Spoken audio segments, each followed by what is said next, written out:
स्वाध्यायः परमः। Doctor Baba Saheb Ambedkar open university.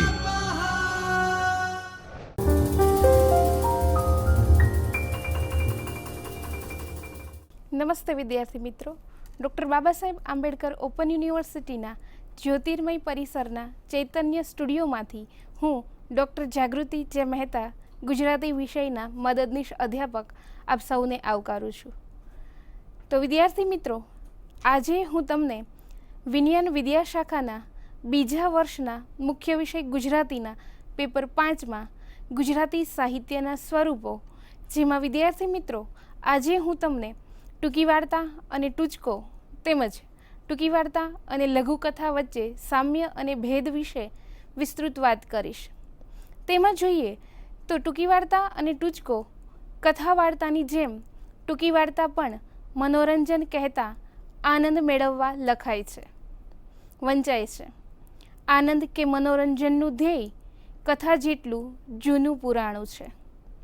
આજની ટૂંકી વાર્તાના સ્વરૂપને સમજવા માટે જો તેની પૂર્વેના કથા સાહિત્યમાં જઈએ તો આપણને કથા વાર્તાના ઘણા દ્રષ્ટાંતો મળી આવે છે. લાંબી કથાઓમાં વચ્ચે કથાઓના ઉદાહરણો મળી આવે છે. દ્રષ્ટાંતો અને પ્રસંગ કથાઓ બૃહદ કથા સાગર, કથા મંજરી, બૃહદ કથા મંજરી, કથા સરિત સાગર, પંચતંત્રની વાતો, હિતોપદેશની વાતો પણ જેવા ભંડારો પણ આવા જ ઉદાહરણો મળી આવે છે.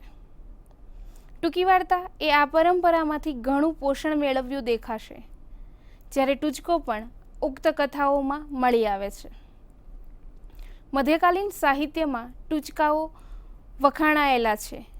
ટૂચકો દ્રષ્ટાંત કથા લેખે આવે છે. લોક સાહિત્ય રૂપે આ ટૂચકો કંઠોપકંઠ ચાલ્યો આવે છે. લાઘવ, કહેવાની સચોટ રીતિ તથા અંતે આવતી ચમત્કૃતિના સંદર્ભમાં ઘણાએ ટૂંકી વાર્તા અને ટૂચકાની સરખામણી કરી જોઈએ. રામનારાયણ પાઠકે ટૂચકો અને ટૂંકી વાર્તા સંદર્ભે ધ્યાનપાત્ર નેક્તેચીની કરેલી છે. વાર્તા શબ્દ વૃત્ત ધાતુ પરથી બનેલો છે. વૃત્ત એટલે થવું, બનવું એટલે વાર્તાને બનવા સાથે અને ઘટનાના ઘટવા સાથે નાતો છે. આથી તેને વાસ્તવ જગત સાથે, જિંદગીના યથાર્થ સાથે નાતો છે. વાર્તા શબ્દ અકલ્પિત વસ્તુ માટે વપરાય છે. એમાં વાસ્તવિક બનાવોને થોડી કલ્પનાઓ મેળવીને રજૂ કરવામાં આવે છે. કથા શબ્દ કલ્પિત અકલ્પિત બેઉ માટે વપરાય છે. વાર્તાની અંદર કથા નિહિત છે. વાર્તા શબ્દનો સંસ્કૃતમાં સમાચાર એવો અર્થ થાય છે. સમાચાર એટલે બનેલી હકીકત કોઈને કહેવી. આનાથી એવું તરત સમજાય છે કે વૃત્તાંત કે બનાવ વાર્તાનું બીજ છે. વાર્તાનું અવલંબન રૂપ બીજ પણ કહી શકાય છે. ટૂચકો પણ આવા કોઈ વૃત્તાંત કે બનાવ ઉપર આધારિત હોય છે. બનાવ કે વૃત્તાંતને, ઘટના કે પ્રસંગને કેન્દ્રમાં રાખીને રચવામાં આવતા અર્વાચીન કથા સાહિત્યના સ્વરૂપોનો, જેમાં કે નવલકથા, ટૂંકી વાર્તા, લઘુકથા એવો ક્રમ ગોઠવી શકાય. ટૂચકો લઘુકથાની વધુ નજીક આવે છે. એટલે ટૂચકો અને ટૂંકી વાર્તાનો વિચાર કરીએ ત્યારે ઉપરનો ક્રમ, જેમ કે નવલકથા, પછી ટૂંકી વાર્તા અને છેલ્લે આપણે ટૂચકો એવા ક્રમમાં લખી શકીએ. વૃત્તાંત કથાના કદની દ્રષ્ટિએ નવલકથા પહેલાં આવે, પછી ટૂંકી વાર્તા અને છેલ્લે આપણે ટૂચકો મૂકી શકીએ. માત્ર કદની દ્રષ્ટિએ વિચારીએ તો ટૂંકી વાર્તા નવલકથા કરતાં ટૂચકાની વધુ નજીક છે. એવું રામનારાયણ વિશ્વનાથ પાઠકનું તારણ સ્વીકારી શકાય છે. ટૂચકાનું પરંપરાગત સ્વરૂપ લગભગ લુપ્ત થઈ ગયું છે. છતાં પ્રાચીન મધ્યકાલીન ટૂચકાઓ વખતો વખત કહેવાતા રહે છે અને એ રીતે અર્વાચીન ટૂચકાઓ પણ ઘડાતા રહ્યા છે.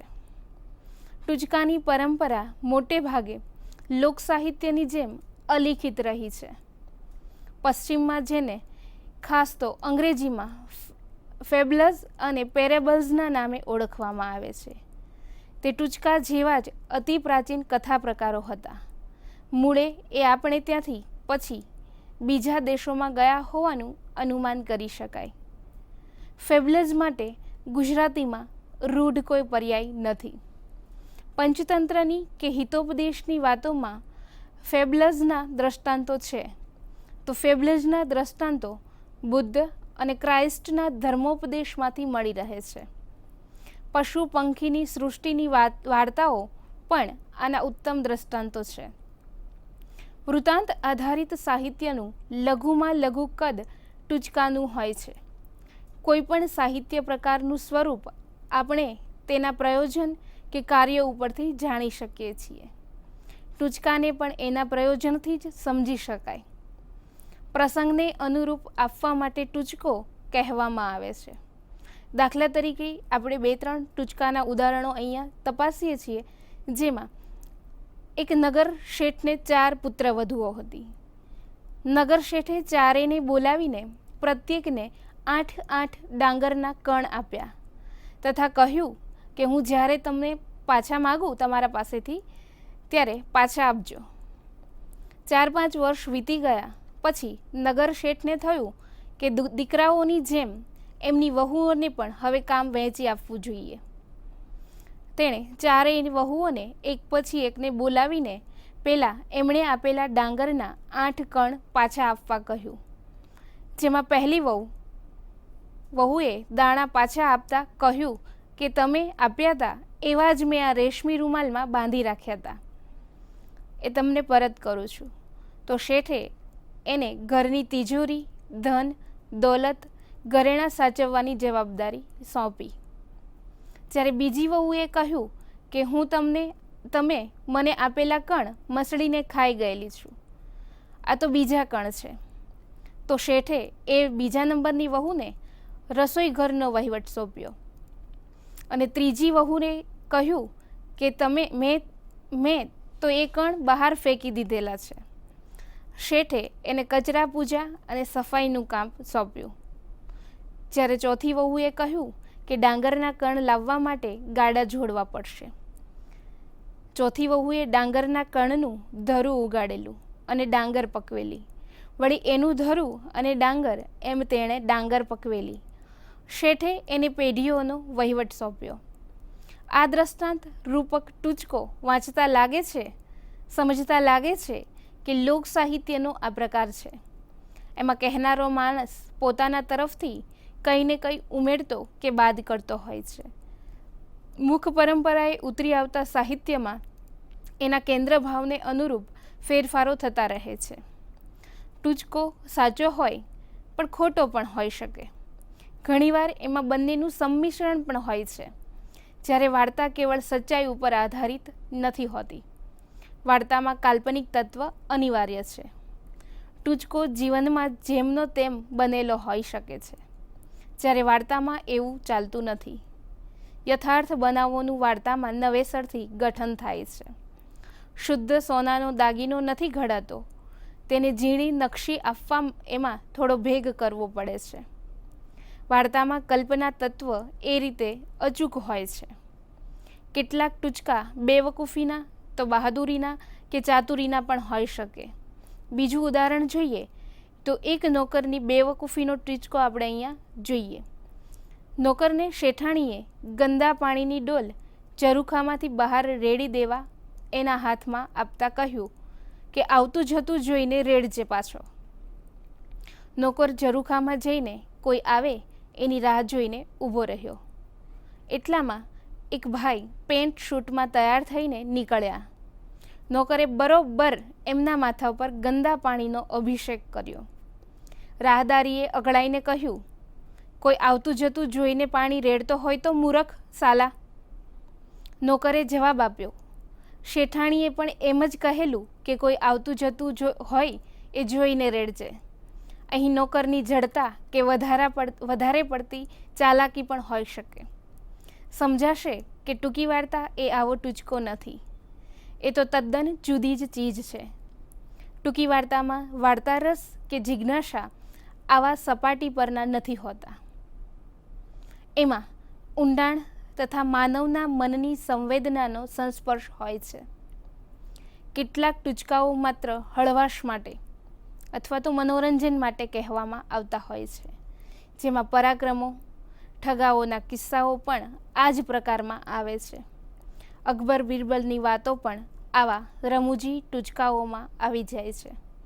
ટૂચકો કહેનારની કથન કલાથી વધારે કે ઓછો ચોટદાર બની શકે છે. વાર્તામાં પણ લેખકની કથન કલાને આધારે એની પ્રભાવકતા ઓછી વધતી હોઈ શકે છે. ટૂચકામાં ખાસ કશું રહસ્ય નથી હોતું. બહુ તો એમાં વિચાર, વ્યંગ્ય કે કશીક વક્રતા હોય છે, જ્યારે વાર્તા તો માનવ મનના કે જીવનના કશાક રહસ્ય ઉપર, મૂલ્ય ઉપર આંગળી મૂકી આપે છે. માનવ નિયતિનો પણ તેમાં નિર્દેશ મળી રહે છે. ટૂચકો આવી ગંભીરતા સાથે કામ પાડતો નથી, એ કદાચ એના સ્વરૂપનો સ્વભાવ જ નથી.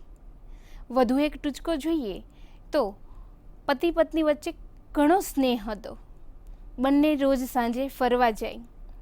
રસ્તામાં મંદિર આવે, પત્ની રોજ મંદિરમાં જઈને પ્રાર્થના કરે, પતિ બહાર બેસે. પતિને મંદિરમાં જવાની ખાસ સ્પૃહા નહીં. બહારથી જ માથું નમાવી બાકડે બેસીને પત્નીના ચપ્પલ સાચવે. કેટલાક વર્ષો સુધી આ ક્રમ ચાલ્યો. એક દિવસ પતિએ પત્નીને પૂછ્યું, તું રોજ રોજ ભગવાન પાસે શાની પ્રાર્થના કરે છે? પત્નીએ કહ્યું, આવતા ભવે તમે જ મારા પતિ હોય એવી પ્રાર્થના કરું છું. અચાનક પતિએ પત્નીને કહ્યું, તું અહીં બાકડે બેસ અને મારા ચપ્પલ સાચવ. હું મંદિરમાં જઈને દર્શન કરીને આવું છું. પતિએ મંદિરમાં જઈને ભગવાનને વિનંતી કરીને કહ્યું કે પ્રભુ, તમે માત્ર એનું સાંભળીને જ કંઈ નક્કી ન કરી દેતા, મારી વાત પણ સાંભળજો. કદાચ ટૂચકો આથી વધારે વિચારભાર પણ ખમી શકતો નથી. ટૂચકામાં કટાક્ષ, વ્યંગ્ય, વક્રોક્તિ, નર્મ ધ્વનિથી ઘણું સૂચવાઈ શકે ખરું, પણ એક ટૂચકામાં આ બધાવાના હોતા નથી. એક ટૂચકામાં કાં તો કટાક્ષ હોય કાં તો સંકેત હોય. ટૂંકી વાર્તા ઉક્ત ઘણા સંકેતોને પોતાનામાં સમાવીને કથનની રીતે તથા અર્થઘનતાની દ્રષ્ટિએ સઘન બનાવતી હોય છે. કેટલાક ટૂચકા બનાવની ચમત્કારિકતા પૂરતા સીમિત હોય છે, તો કેટલાક ટૂચકા માનવ સ્વભાવની વિલક્ષણતા વર્ણવતા હોય છે, તો કેટલાક ટૂચકા માત્ર મનોરંજન માટે કહેવાય છે, તો વળી કેટલાક ટૂચકા વ્યંગ્ય, કટાક્ષ માટે હોય છે, તો એમાંના કેટલાક વક્તવ્યને અસરકારક બનાવવા માટે ટૂચકાનો દ્રષ્ટાંત લેખે પ્રયોજાતા હોય છે. મનોરંજન ઉપરાંત બોધ આપવાનો પણ ટૂચકાનો હેતુ હોઈ શકે છે, પણ કોઈ પણ ટૂંકી વાર્તા માત્ર આવા કોઈ એકાદ હેતુથી સર્જાતી નથી. એનો ઉદ્દેશ એવો પણ હોતો નથી. એ તો ધૂંધળા પ્રદેશમાં ડોક્યું કરાવી આપણને આનંદ આશ્ચર્ય સાથે સમૃદ્ધ કરે છે. આ માટે એની આલેખન રીતિ પણ વિશિષ્ટ હોય છે. એ ટૂચકા જેટલી સાદી નથી હોતી. આમ જોવા જઈએ તો ટૂચકો અને ટૂંકી વાર્તા વચ્ચે 100 ગલ્લાનો ભેદ છે. ટૂચકો બનાવોની વિશેષતાને લીધે કહેવા યોગ્ય બને છે, કેમ કે એ બનાવોમાં ચમત્કૃતિ હોય છે, પણ ટૂંકી વાર્તા માત્ર બનાવ કલ્પિત કે સાચા બનાવ પરથી વાર્તા લખવા જતાં એ સસ્તી કક્ષાની થઈ જવાનો સંભવ છે. એક કરતાં વધારે ચમત્કૃતિવાળા બનાવોની હારમાળાથી વાર્તા લખવા જતાં એમાં દીર્ઘસૂત્રતા પ્રવેશી જાય છે, જે વાર્તાના પ્રાણતત્વને ઘાતક બને છે. ટૂંકી વાર્તામાં આવો અવકાશ નથી. બનાવો સાથે માનવ જીવનના રહસ્યને કે નિયતિને ઉજાગર કરતી સંયોજના મહત્વની છે. ટૂંકી વાર્તા અને ટૂચકો બંનેમાં ટૂંકાણ જોઈએ, પણ વાર્તામાં અનિવાર્ય લંબાણને અવકાશ છે. જ્યારે ટૂચકો દ્રષ્ટાંત રૂપે હોય તો વધારે ટૂંકો હોવો જોઈએ, જેથી મૂળ કથા પ્રવાહ અવરોધાય નહીં. હાસ્ય માટે પ્રયોજાતા ટૂચકામાં ટૂંકાણ અને પ્રવેગ બંને જરૂરી છે. વાર્તાકાર માટે વેગ જરૂરી છે, પણ એને અધીરાઈ દાખવવાની નથી. ટૂંકાણ ટૂચકાનો પ્રાણ છે, જ્યારે વાર્તા માટે એટલું જ સત્ય નથી. વાર્તાકારે નાસાગ્ર ગતિએ સોંસરા નીકળી જવાનું છે. વાઘ જેમ સીધો પ્રવાહ કાપે તેમ વાર્તાકાર પણ સીધી ગતિ કરે છે. પરાકાષ્ઠા અને અંત તરફ. સાહિત્યમાં લઘુ કદના બધા સ્વરૂપોમાં ઝીણવટની અપેક્ષા તો રહેવાની જ. તમે મોટી પેટીમાં લુગડા ભરો કે નાની બેગમાં કપડાં ભરો, ત્યારે શું શું કરો છો? સરસ ગોઠવણી મહત્ત્વની વસ્તુ બને છે. વીંટીમાંથી સાડી પસાર કરવાની વાત જેવી આ વાત છે. ટૂચકો અને વાર્તા બેઉમાં વૃત્તાંતો હોય છે. આગળ જોયું તેમ ટૂચકામાં માત્ર સાચા બનાવોએ હોઈ શકે. વાર્તાકારે વાર્તામાં સાચા વૃત્તાંત સાથે પણ કાલ્પનિક વૃત્તાંત ઉમેરીને જીવન રહસ્યનો નિર્દેશ કરવાનો હોય છે. મનોહર શૈલી તો બંનેમાં આવે છે, પણ વાર્તામાં જીવનમાં બનેલા બનાવોથી વાર્તાકારની કલ્પના શક્તિ ઉત્તેજાય છે અને નવા કાલ્પનિક વૃત્તાંતો એ ગૂંથી લેવા સમર્થ બને છે.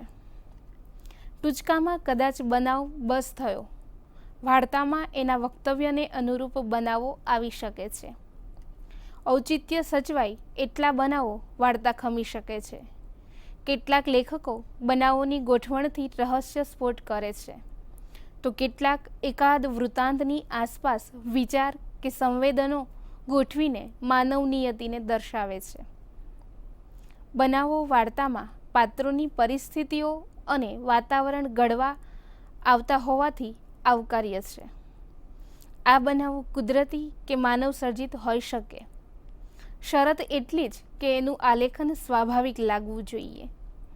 બનાવોની પ્રતીતિકર રજૂઆત વાર્તાને સફળતા સુધી લઈ જાય છે. વ્યવહારમાં જે સંભવિત હોય એ વાર્તામાં એ જ રીતે સંભવિત ન પણ બને, ત્યારે વાર્તાના પોતાના તર્કો પ્રમાણે એની સંભવિતતા સામે આવે છે. જરૂર પૂરતા વૃત્તાંતોની જેમ પાત્રો પણ જરૂર પૂરતા જોઈએ. મુખ્ય અને ગૌણનો ભેદ લેખકે કરવો જ પડે.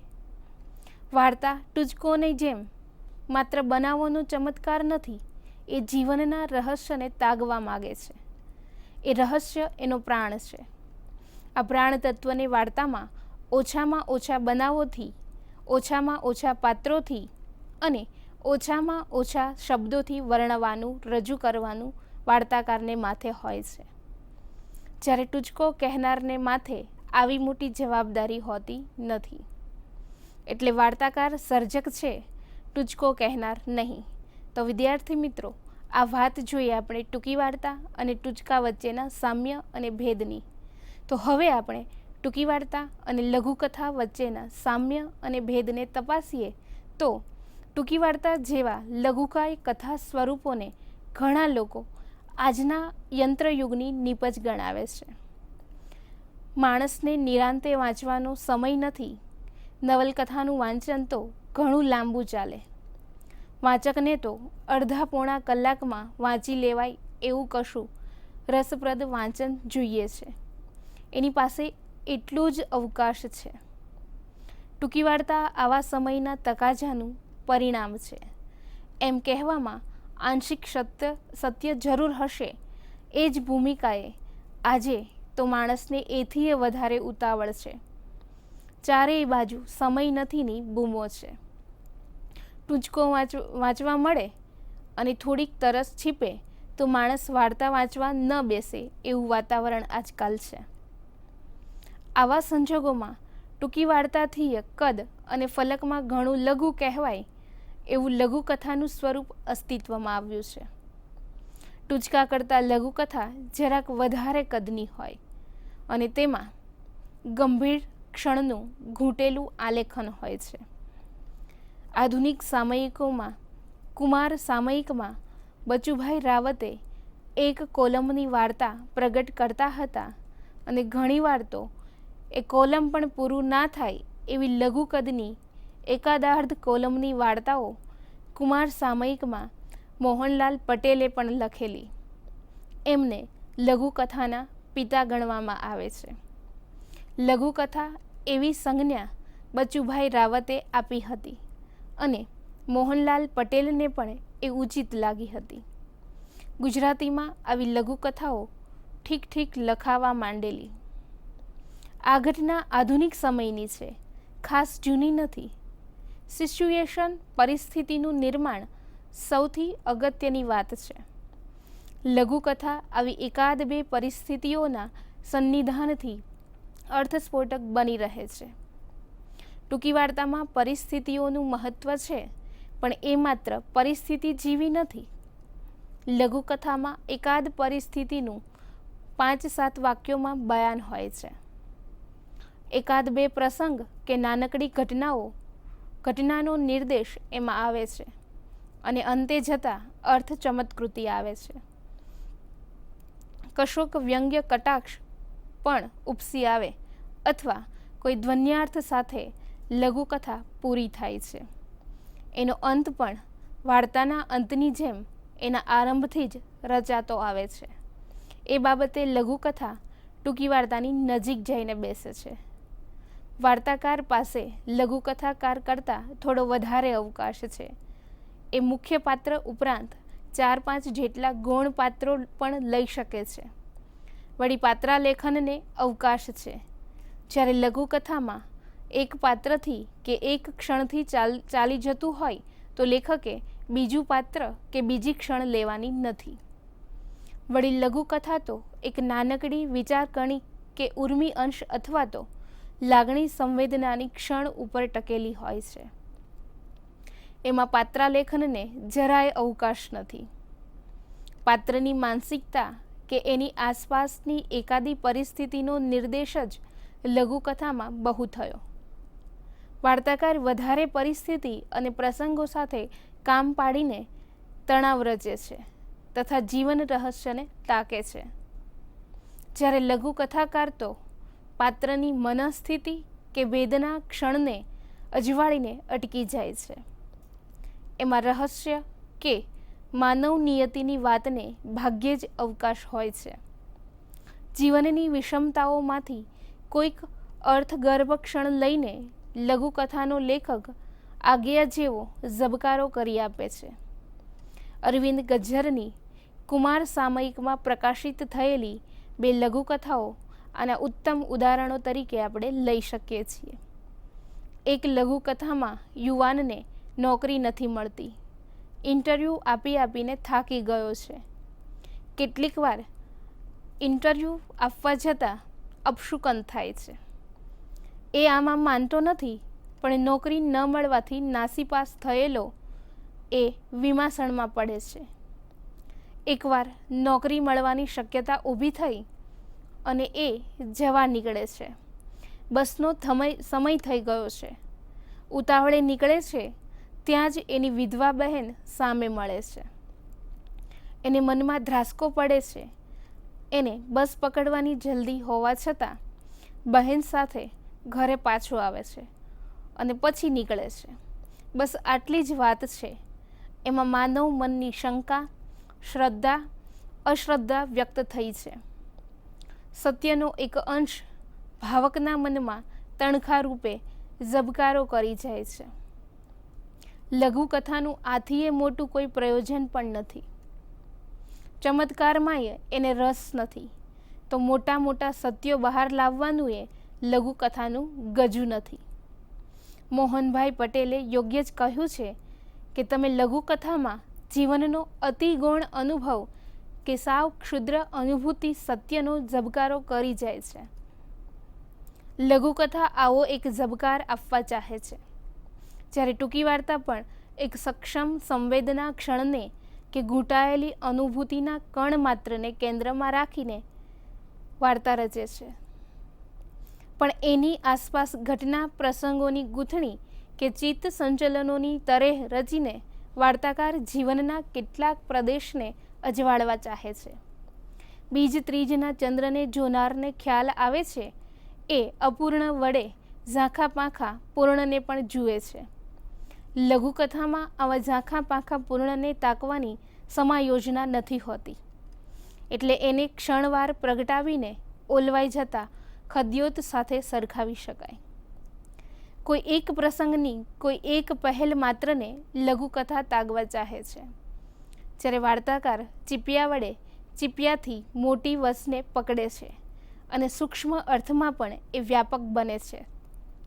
એની મર્યાદિત સૃષ્ટિની આસપાસ બેઉ છેડે જોડાયેલી બીજી સૃષ્ટિ પણ જોઈ કલ્પી શકાય છે. જ્યારે લઘુકથાકાર નાનકડી ચીપીથી એથી એ નાનકડી વસ્તુને પકડે છે, જેને અંત છે, આરંભ છે, પણ જાણે કે મધ્ય કે પરાકોટી જેવું કંઈ જ નથી. લઘુકથામાં સંઘર્ષને અવકાશ નથી, જ્યારે ટૂંકી વાર્તામાં સ્થૂળ સૂક્ષ્મ સંઘર્ષને અવકાશ છે. વાર્તાની ઘનતા અર્થપૂર્ણ છે, જ્યારે લઘુકથામાં ઘણીવાર આરંભ અને પછીનું આલેખન અંતના સક્ષમને અર્થપૂર્ણ વાક્યના પ્રાગટ્ય સાથે ઝળહળાવી ઉઠે છે. વાર્તામાં પણ આવું જ બને છે. અરવિંદ ગજ્જરની બીજી લઘુકથામાં એ પરિણીત યુવાનને નોકરી નથી મળતી, પત્નીને સંતાન નથી થતું, એની પારાવાર વેદના છે. પતિ તો જેવી મળે તેવી નોકરી મેળવવા મથે છે. છેવટે પત્ની જે લોકોને ધિક્કારતી હતી એ કુટુંબ નિયોજનવાળાના ખાતામાં પતિને નોકરી મળે છે. જીવનના ઘટતી આ વક્રતા અર્થપૂર્ણ છે. લઘુકથામાં આવા એક જ સાહિત્યિક વિચારને અવકાશ હોય છે. વાર્તામાં આવા દ્વન્યાવકાશો વધારે હોય છે. લાઘવ અને અંત બંનેમાં મહત્ત્વના છે, પણ એ સિદ્ધ કરવાની રીતિ નોખી છે કે અલગ છે. અંત સચોટ ન હોય તો લઘુકથા ખલાસ થઈ જાય છે. લઘુકથાનો અંત અસંદિગ્ધ અને કંઈક અંશે વિસ્ફોટક હોય તો જ મજા પડે છે. ટૂંકી વાર્તાનો અંત અર્થપૂર્ણ, રહસ્યગર્ભ કે પછી જરાક સંદિગ્ધ રહીને સાહિત્યિકતા કે વ્યંજના ગર્ભતા સાચવતો હોય તો આવકાર્ય છે. વાર્તામાં સાંગોપાંગમાંથી જન્મતી વ્યંજના જ મહત્ત્વની હોય છે. લઘુકથામાં સાંગોપાંગને ભાગ્યે જ અવકાશ હોય છે. બહુ તો વ્યંજના કે વ્યક્તિ વક્રોક્તિ વડે અર્થસ્ફોટ રચી શકાય છે. તો વિદ્યાર્થી મિત્રો, અહીં આપણે ટૂંકી વાર્તા અને ટૂચકો તેમજ ટૂંકી વાર્તા અને લઘુકથાના સ્વરૂપ વચ્ચે સામ્ય અને ભેદને સમજવાનો પ્રયત્ન કર્યો. આ અભ્યાસ બાદ વિદ્યાર્થી મિત્રો, તમે તમારી પ્રગતિ ચકાસો, જેના માટે હું તમને અહીંયા થોડા પ્રશ્નો આપીશ. પ્રશ્ન 1, ટૂચકા વિશે પ્રાથમિક માહિતી આપો. પ્રશ્ન 2, વાર્તા શબ્દની વ્યુત્પત્તિ સમજાવો. પ્રશ્ન 3, ટૂચકાના પ્રયોજનો ગણાવો. પ્રશ્ન 4, ટૂચકો અને વાર્તાની અસમાનતાઓ દર્શાવો. પ્રશ્ન 5, લઘુકથાની વિશેષતાઓ તારવી બતાવો. પ્રશ્ન 6, ટૂંકી વાર્તા અને લઘુકથા વચ્ચે રહેલા સામ્ય અને ભેદ દર્શાવો. પ્રશ્ન 7, ટૂંકી વાર્તામાં પ્રથમ લઘુકથા કોણે આપી અને ક્યારે આપી તે દર્શાવો. વિદ્યાર્થી મિત્રો, આ એકમના વિશેષ અભ્યાસ માટે કેટલાક જરૂરી પુસ્તકોની યાદી હું તમને સૂચવી રહી છું, જે નીચે મુજબ છે. શૈલી અને સ્વરૂપ, જેના લેખક છે ઉમાશંકર જોશી. બીજું પુસ્તક છે વાર્તા વિમર્શ, જેના લેખક છે ચુનીલાલ મડિયા. ત્રીજું પુસ્તક છે સાહિત્ય વિચારણા, જેના લેખક છે ધૂમકેતુ. ચોથું પુસ્તક છે સાહિત્ય વિમર્શ, જેના લેખક છે રામનારાયણ વિશ્વનાથ પાઠક. પાંચમું પુસ્તક છે કથોપકથન, જેના લેખક છે સુરેશ જોશી. છઠ્ઠું સંદર્ભ બુક છે આધુનિક ગુજરાતી વાર્તાઓ, જેનું સંપાદન સુમન શાહ અને ગુલાબદાસ બ્રોકરે કર્યું છે. પછીનું પુસ્તક છે ટૂંકી વાર્તા, જેના લેખક છે વિજય શાસ્ત્રી. આઠમું પુસ્તક છે કથાસર્ગ, મણિલાલ હ પટેલ. નવમું પુસ્તક છે ખંડકાવ્ય, જેના લેખક છે જયદેવ શુક્લ. પછીનું પુસ્તક છે ટૂંકી વાર્તા અને ગુજરાતી ટૂંકી વાર્તા, જેનું સંપાદન કર્યું છે જયંત કોઠારીએ. પછીનું પુસ્તક છે ટૂંકી વાર્તા વિશે, જેના લેખક છે જયંતી દલાલ. અને છેલ્લું પુસ્તક છે આભંગ, ચંદ્રકાંત બક્ષી. તો વિદ્યાર્થી મિત્રો, આ અભ્યાસ બાદ તમે ખૂબ પ્રગતિ કરો એવી શુભકામના સાથે. અસ્તુ. स्वाध्यायः परमं तप